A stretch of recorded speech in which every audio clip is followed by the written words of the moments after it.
Hello. Welcome back to the Arsenal podcast right here with the post-match review against Everton away from home at the Goodison Park. It has written all over the place why Arsenal will not be winning this game or would not be winning this game, and the reality just hit us perfectly. And it's 4:30 kickoff in the morning here in Vancouver. Not a very ideal time, and of course, the fact that I have to wake up that early just to watch my, favorite team, since the fact that Arsenal have been doing very well this season and waking up at 4:30 in the morning, hoping they can get a result at the Goodison Park would be, it will be worth it, even though I have 3.5 hours of sleep, you just hope that the fact that you didn't sleep through your night would make it worth it. And unfortunately, it did not. I know a lot of people probably ask, how do I feel? How do I feel about the game? Well, honestly, it feels shit. I feel very shitty right now. The fact that, going back to sleep after the loss, 1-0, it was a shambolic performance. But the fact that, knowing Chelsea drew against Fulham yesterday with all their pretty much all the new signings on the pitch, couldn't get a result at their home ground, and we have to endure what happened today, and it was a pain in the butt. And the fact that we've been laughing at Chelsea spending 600 million just to score nothing, and for us, Arsenal. Of course, Arsenal fan laughed at them, and later on, right now, they can get the laughed, and which is totally justifiable, totally valid. It's fine. It's just part of the banter. But this game, it makes me feel like every time when I wake up, of course I feel sad. I feel disappointed. I feel like we didn't perform well. I can say this is definitely the worst performance of the season, and I said it a couple of times before. The game against Southampton, the games against Leeds United, or even the game against United back in September. I did say how we were terrible, we were horrible, even against PSV away in the Europa League group stage. And I did say it that Arsenal were one of the worst performances ever. And today's game defines the worst performance of 2022-2023 season. And the fact that I have to live through the banter on Twitter, Instagram, I'm telling myself not to, turn on any notification, or not even on social media, because they're going to just laugh at me all of a sudden. Not just me, but Arsenal in general.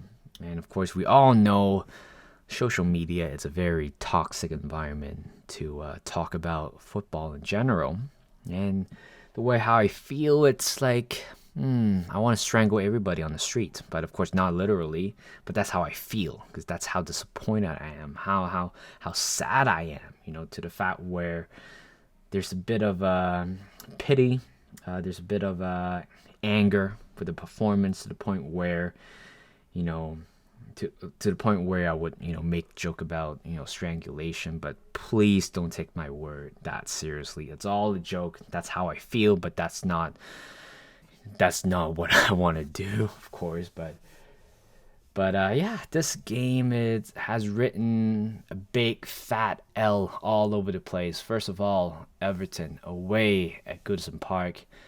After this game, we haven't won a single game at Goodison Park for the past 6 years, 6 seasons. And remember, the last time we actually beat Everton at Goodison Park was, I think, 2017, 2018 season. I was 18 back then, and I'm 24 very soon. So that's pretty much pretty much how long it was ago where we actually beat Everton at Goodison Park the last time.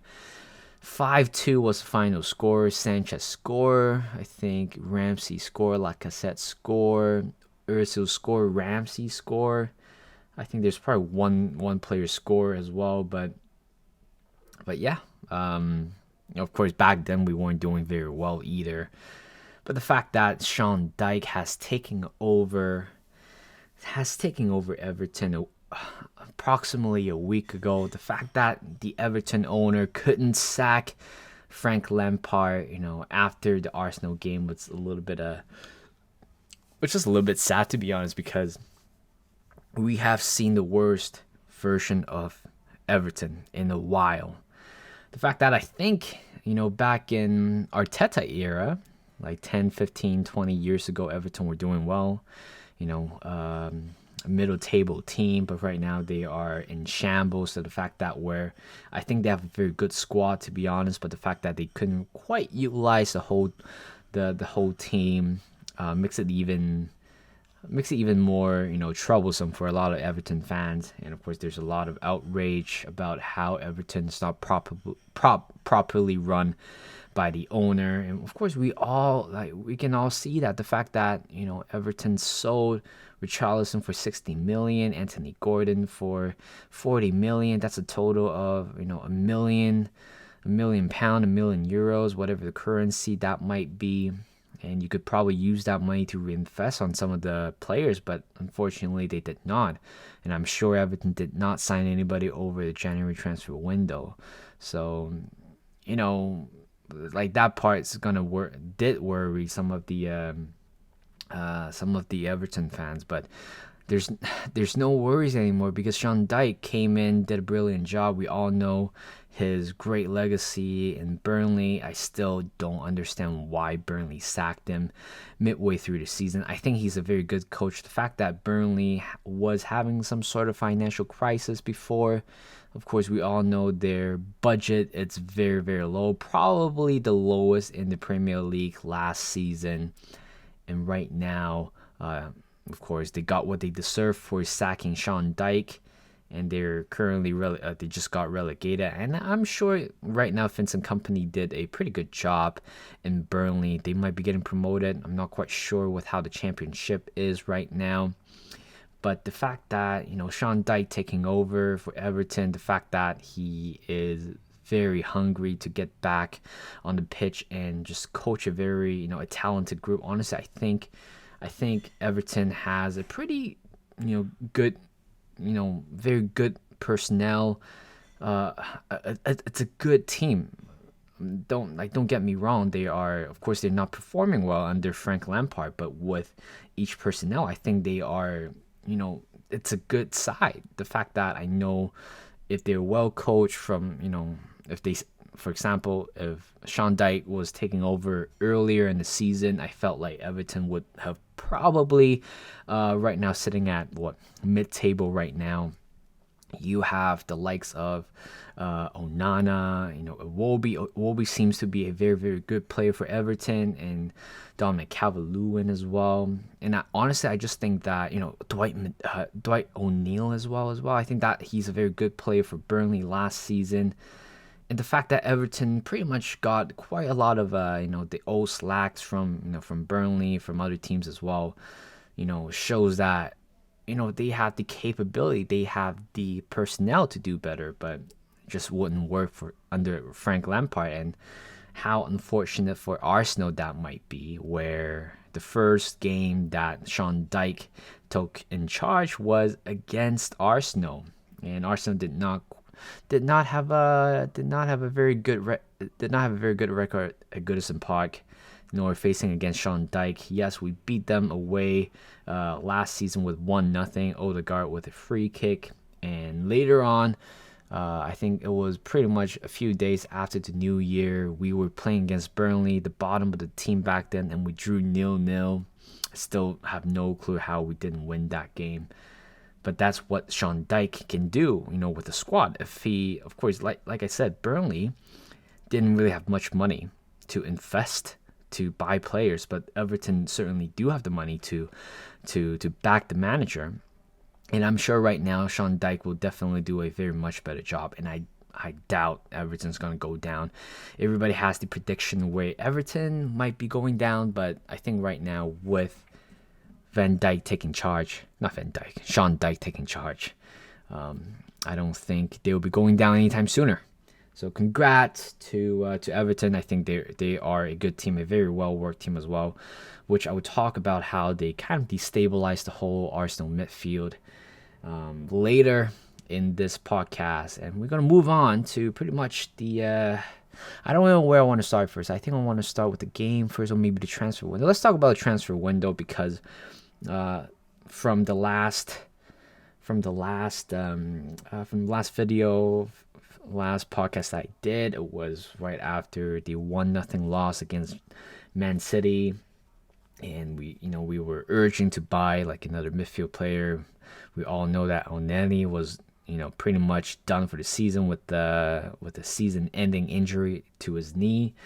Albert Sambi Lakonga was not doing very well in Arsenal, but it's all about the confidence issue. I don't particularly want to blame him because I know he's still young, and the fact that he doesn't play that often, and is a very big ask for a player like him to play in a party role. But unfortunately, that's not going to be the case for the rest of the season, unfortunately, because he has gone to Crystal Palace, which Patrick Vieira is going to take good care of him. He is going to learn a lot from the legend himself and probably teach him how to play a proper number 6. Of course, I don't know how Crystal Palace is going to play, but certainly I hope Sambi's going to get quite a lot of game time, trying to boost his confidence. We might potentially sell him over the summer, but who knows at this point. The fact that we are linked with Declan Rice over the summer and also Caicedo over the summer as well, which kind of left Sambi in a very awkward position where you're not quite sure whether if we want to sell him or not. Because I think last season he did a good job, but this season it's just not quite for him to shine. The fact that Thomas Partey has been quite healthy throughout this season shows a great deal of where we probably wouldn't need Sambi Lakonga, but in the end, there's a little bit of a midfield scared in the last few days where we tried to submit a few more bids. I think we submitted 2 bids for Caicedo, 160 million with add-on and 65 million with add-on, but unfortunately both of them have been rejected by Brighton, and the fact that Caicedo did hand in some sort of a transfer request on Instagram, which is quite hilarious, to be honest. I never seen anybody who submitted a transfer request through Instagram or any social media platform compared to what Mudryk did. At least in a way, I think Caicedo handled it way better than Mudryk in a way. But of course, in the end, we got none of them, which is kind of a shame. I think Caicedo was a very good player, and the fact that in my FIFA career mode did not quite use him, and he is kind of like the fifth center midfielder that we have in the team, and I doubt I'm going to use him in the game. That was the pity of it. But Caicedo, great player.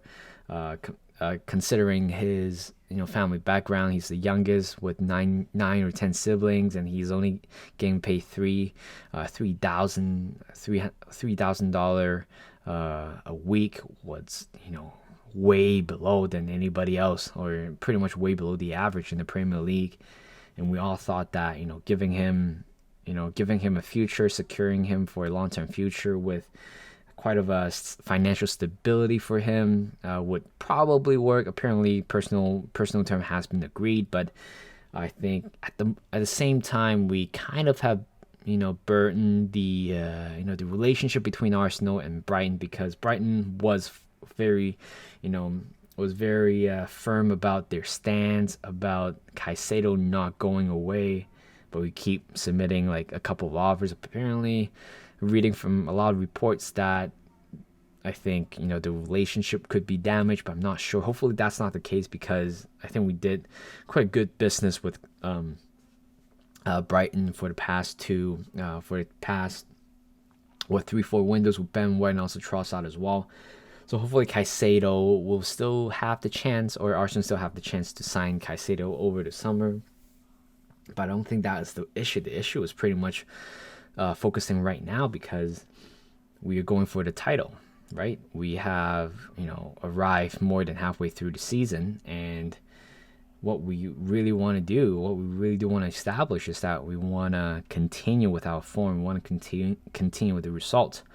And even though we only lost our second game of the season, first loss in the league since late September, so it's quite a astonishing result to be fair.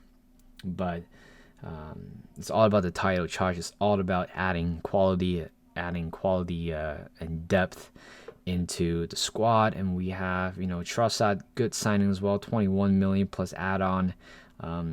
Kivior, I don't know if he's gonna make an appearance in the Premier League unless Gabriel might pick up an injury. But other than that, I think Kivior could be be good enough to play in the Europa League, because I don't think that is something that we want focusing on. And eventually we signed Jorginho. From Caicedo to Jorginho was kind of a bit of a downfall. I think that signing is a little bit underwhelming. I was expecting somebody like Caicedo coming in, or even Tielemans coming in, Onana coming in, but we signed none of them, and we all turned our back to Jorginho at that point. And of course, we all read the report where Arteta was a big fan of him when he was still, the assistant for Man City. Jorginho was in Napoli back then, and I think a couple of years ago we were trying to go for Jorginho. And yeah, of course he's a winner. He won Europa League, Champions League, FA Cup, many more, and of course the Euros as well. He's a leader, of course, but he's 31-year-old with a year and a half left on his contract. But of course Arsenal signed him for 10 to 12 million, and also giving him a year and a half contract with an option for a further year. It's a very cheap option, but it's very underwhelming. Of course, everybody was very, very infested throughout the whole January transfer window with a very good position that we have. The fact that we are at the top of the league, we were about to spend, 100 million on Mudryk, and Kivior was out of nowhere, out of the blue, and we were linked with Caicedo for the last 5-6 days of the January transfer window, and in the end we got somebody completely different, Trossard again. I think it was a very smart signing after all. By no means I'm not disappointed, because again we were also infested with the whole Mudryk saga. But in the end, I think Trossard is it's a better player out of it based on what I'm seeing for the past 2-3 games, but it's still very early to tell. And Jorginho was somebody I wasn't expecting that we're gonna sign him. Even in the early January transfer window, like the first few days, I wasn't thinking about Jorginho could be an option, but it turns out he was an option, and he made his debut today, which I'll go over that later. But January transfer window, I would rate it a 7 out of 10. We certainly have strengthened the team in a way, also strengthened the depth as well, having Trossard coming in as well. Smith Rowe can't really stay fit at the moment, so we can't really quite rely on him. And Kivior could provide a very good cover for Gabriel, playing on the left center back area. Very good with his feet as well. Apparently, he beat a couple of records in the Arsenal training ground. I think he's the fastest. I think he beat Theo Walcott in a 40-yard sprint or something like that. I read something like that, but not very sure what record it was. And Jorginho as well, I think in a way could be better than Sambi Lakonga, but certainly he's a leader. Certainly he ranked third in the Ballon d'Or back in 2019. So, but he was 27, 28-year-old back then. Right now he's 31. His legs are probably gone by now. He's not very fast. When he get caught in possession, he can be very slow as well. But the way how we play, having Gabriel and also Saliba right behind Jorginho, in a way, it kind of gives us a little bit of comfort, because once if Jorginho dispossess the possession, we still have Saliba or Gabriel at the back, covering him, which is fine, to be honest. So going to the game, I was expecting Trossard coming in for Martinelli because honestly, Martinelli wasn't having a very good game for the past few games. To be honest, I think after the Newcastle game, his form kind of dipped significantly. A lot of people just kind of knew where he was heading. It was quite predictable the way how he dribbled, the way how he always looked down to the ball but never looked up. That part also kind of gives away what his intention could be every time when he drives down to the at the left hand corner. But yeah, the team has been pretty much the same. Smith Rowe picking up, an injury, which is he's still not fit, which is kind of a pity because this game perfectly describes, perfectly tell us why we need somebody like Smith Rowe who can come off the bench and score goals. That's what he did last season, where he did it 4 or 5 games in a row where he just came on for Martinelli and score, a late winner or, just a goal in general. But today we have no goals at all, and we made so many sloppy mistakes in the middle. Xhaka wasn't having a good game. Thomas Partey wasn't having a good game. Zinchenko was a little bit sloppy at times. Martinelli was again very mediocre, nothing special. Ben White was very mediocre in this game. Saka was borderline, good. Gabriel was good as well. Saliba was okay. Martin Odegaard was fine, and Ketia didn't quite have anything to do, to be honest. But the first half was pretty much where, I felt like a goal was coming. There were so many times where Everton, kind of, counter press us. And let's talk about the midfield trio for Everton. Idrissa Gana Gueye and also Onana. What a player he is. Of course, we did link with him, but he decided to stay. And also Decore as well, just kind of destabilized the whole Arsenal midfield in a way where we just couldn't press forward. And that was I don't think we have a shot on target in the first half. We had a very good chance early on, actually in the middle of the first half, where Nketiah got the ball, kind of go across the box and just smash it way over the bar. I think he should have done better. Probably go for the target, probably go for the goal as well, right? I mean, in that angle, yes, I understand you want to go for a power shot, but at the same time, even if you struck directly at Jordan Pickford, there's somebody in the box for you, right? But it didn't happen. And Ben White, there was one ball was very poor from him. I think Odegaard was kind of underlapping, but Ben White just kind of misjudged the pass a little bit. And I'm sure it was Onana got the ball, crosses in the middle to Calvert-Lewin, and that was just an inch off. It was so close being a goal. I felt like a goal could be coming, and there was another chance where there was a cross from Dwight O'Neil on the right hand side, crosses in the middle to Calvert-Lewin, and he just kind of heads it away from the bar. And I felt like Arsenal just need a little bit of patience. I know we weren't doing a very good job. I felt like if we have to win this game, it has to be a scrappy win. There's no a glory win. We're not gonna go to Goodison Park this game and beat them like 2-3 goals. There's no way it's gonna happen against Sean Dyche, very properly managed team in this game. And simply, it was just really hard to play. Just put it out there. And second half was also a pain in the butt as well. We created more chances on the left-hand side, but it wasn't even good enough.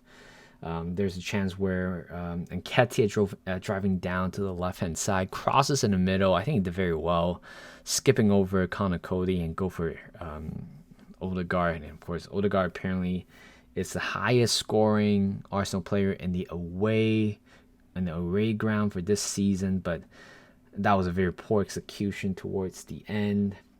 And having 60th minute, I think Trossard and also Jorginho coming on, and 1 minute later they score a header. Tarkovsky, I think he was a former Burnley player, if I remember correctly. I think he's decent. I thought he could have a bright future, but this guy's 29, 30 year old. His prime was probably past, but still very, good enough to play in the Premier League. And that corner coming in, I think there's a few times where Everton threatened us with a corner. I think they got like 3 corners in a row in the first half of the game. But again, it was scary, and we have been defending corner very well this season, and we finally compromised ourselves by conceding that goal. Odegaard was marking him, but I felt like in general, I think everyone should have done better in the box. Maybe perhaps Odegaard pretty much got pushed, swung away, got muscled by Tarkowski. It's pretty much inevitable in that situation, because Odegaard and Tarkowski, who's gonna win a header, who's gonna win the aerial duel. And yeah, it was a pity where we conceded that. I felt like we could have probably defended way better in that one. But later on, you can see Everton would just kind of like sit back a little bit, having Jorginho coming on for Thomas Partey. I'm not sure why he got taken off. I don't know if it's some sort of thing that's happening with his rib, but I felt like taking Partey off was kind of a killer right there. I know Thomas Partey wasn't having a good game, not particularly very well game, but I still feel like we still need him in crucial moment like that. And even though we were 0-0 before the substitution, before the goal, I felt like we should have stayed.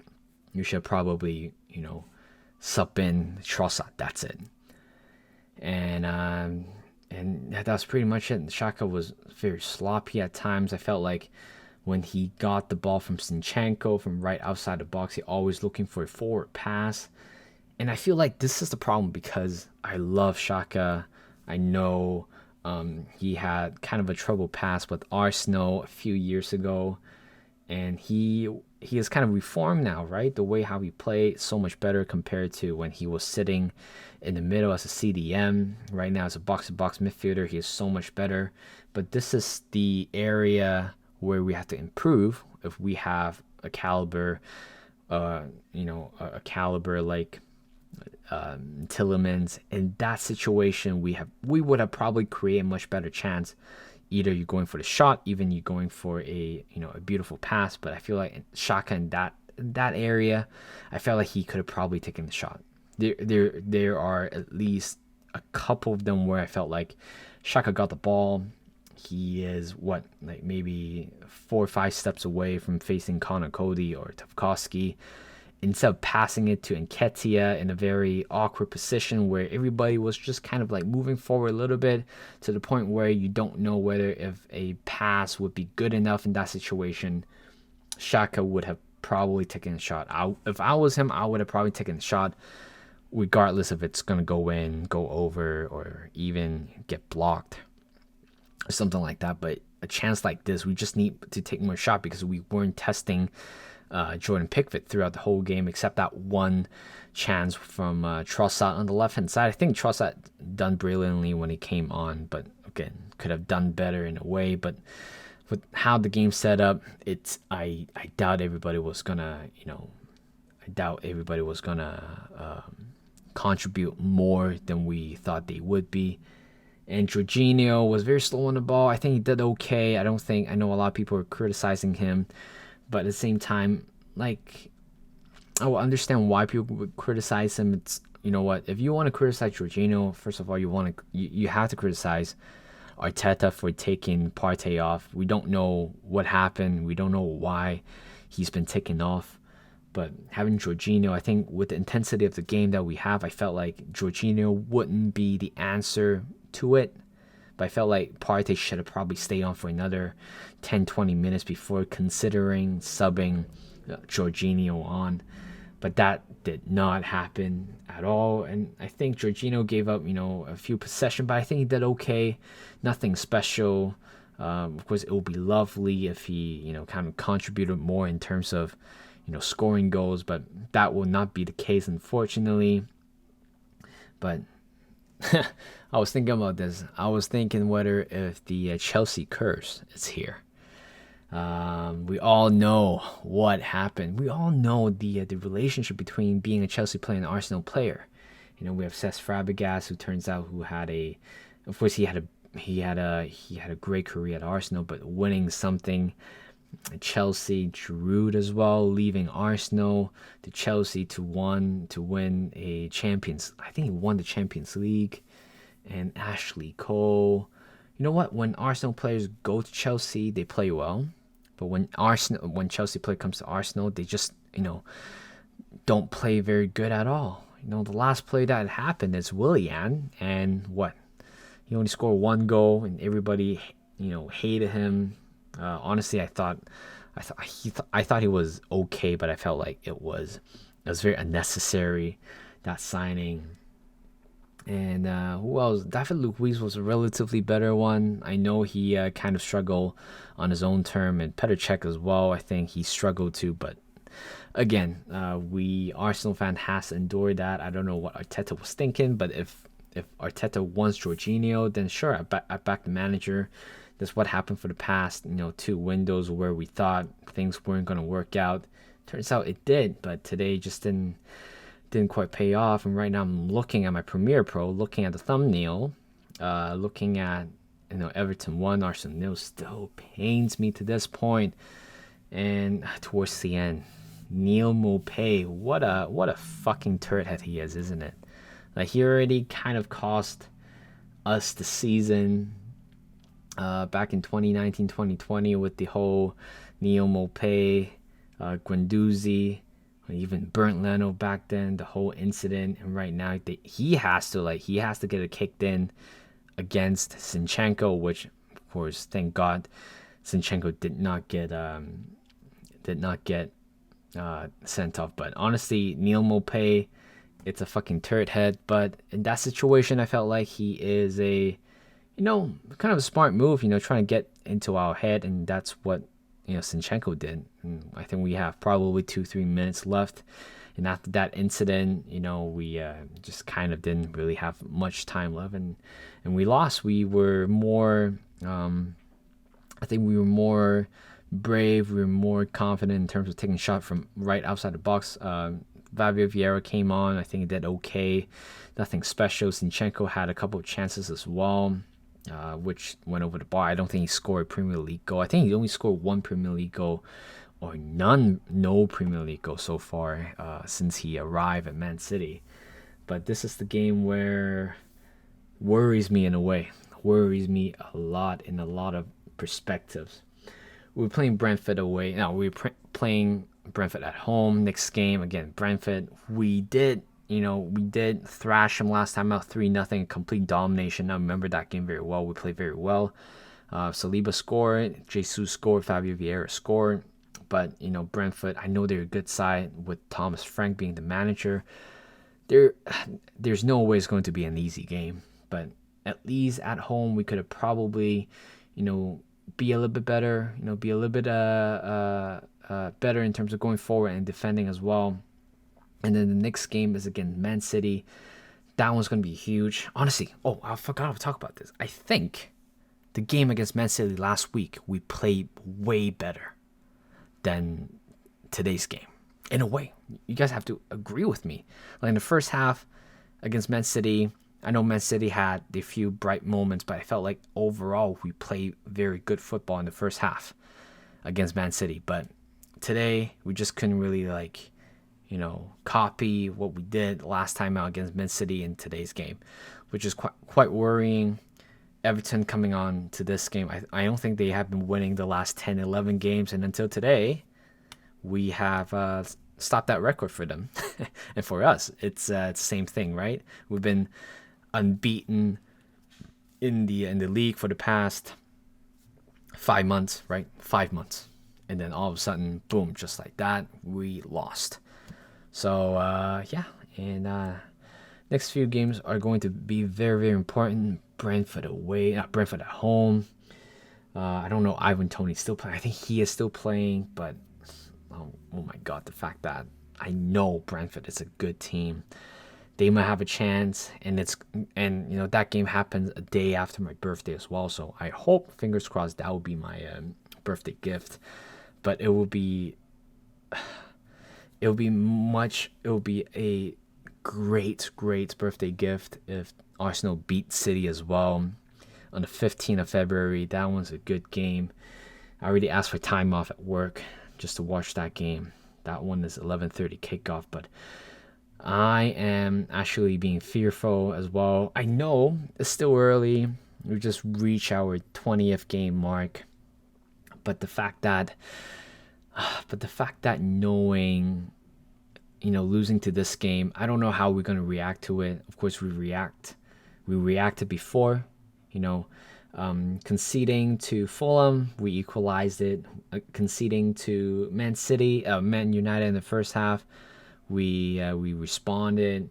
I think there's other game as well. So I thought, this game, it would be the game where, okay, another comeback story, but it did not happen in 20th game. And right now we don't have that, a potential 8-point clear, 8-point clear pressure anymore. Right now it's just like a plain 5-point clear. And it's tough. It's scary. I was scrolling over my phone this morning. I'm literally looking at the table for the past few seasons, how they did. But turns out, of course, Arsenal lost their second game of the season. We drew 2 games and we won 16 games in total. So we are still, in a way, on track to a century point. But that's not what we're thinking, to be honest. I think we are still thinking where we want to win the Premier League by winning every single game, regardless of if we are going to beat that 100 points. Honestly, I really don't care about that. What's the point of getting 100 points but not winning the league, right? So what we have to focus on is we have to, I'm literally thinking about this. For the first 19 games, we won 16, drew 2, lost 1. Great, right? So in the first 19 games, we only lost 1 game. And in the latter 19 games, we already lost 1 game already. And to me, I felt like, the quota has been used. The quota has been utilized, where I feel like we cannot lose a single game anymore in this season. But it's really tough, right? Goodison Park, we thought, based on our form, based on our season, I feel like we could have won this game, but we could not. That's the reality of it. And the fact that we have to think about, okay, we still have to play City twice. We have to play Liverpool away at Anfield. We have to play Chelsea again. It's pretty much a very new team. We're gonna play against Fulham away, Brighton at home. They're good teams, right? I mean, we still have Newcastle away as well. So I wonder, okay, how are we gonna survive with these games, right? But of course, what Arsenal had been doing fairly pretty good this season, we responded quite well.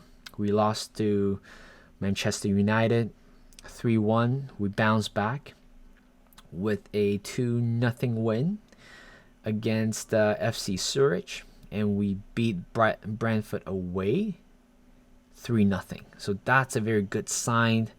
But of course, we have to talk about the consistency, whether we can respond perfectly to that. So yeah, we have 18 more games to go. Is it 18 more games to go?